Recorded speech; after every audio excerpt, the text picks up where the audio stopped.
ये लो, ले आया चावल, पका लो। और ये लो, रुपए बचे हैं।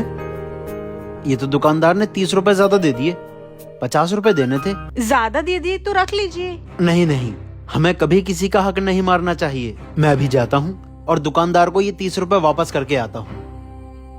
हाँ हाँ जाओ, सारी ईमानदारी खुदा ने तुम में ही समेट के रख दी है।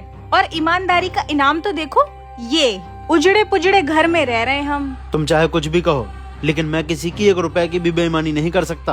अगर आज मैं किसी का हक नहीं मारूंगा तो खुदा मेरा हक किसी को नहीं मारने देगा। जब देखो ईमानदारी के गहने पहन के टहलते रहते हैं।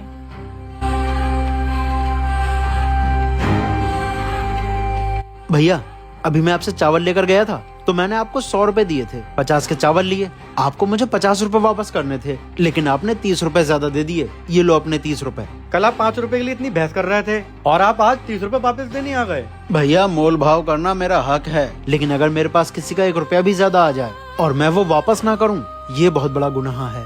लीजिए। अरे आप नहीं भी देते तब भी कोई फर्क नहीं पड़ता। भैया, आप पे फर्क नहीं पड़ता, लेकिन मुझ पे तो बहुत फर्क पड़ता। भाई, अगर हम किसी का हक मार लेते हैं तो वो हक हमारी औलादों को चुकाना पड़ता है। अगर हम किसी का हक मार लेते हैं तो वो हक हमारी औलादों को चुकाना पड़ता है।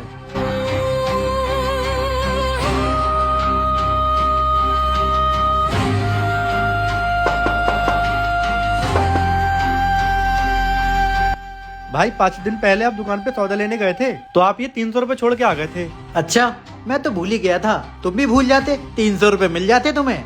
भाई अगर हम किसी का हक मारते हैं तो वो हमारी औलादों को चुकाना पड़ता है। भाई अगर हम किसी का हक मारते हैं तो वो हमारी औलादों को चुकाना पड़ता है।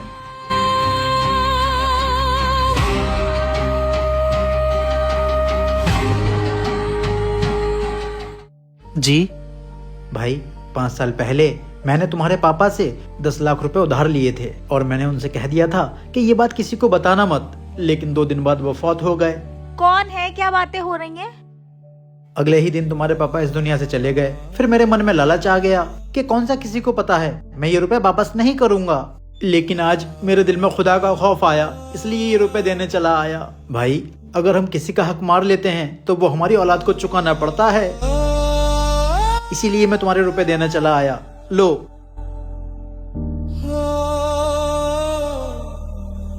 देखा तुमने, ये होता है ईमानदारी का इनाम। मैंने कहा था ना, अगर हम किसी का हक नहीं मारते तो खुदा हमारा हक भी मरने नहीं देता है।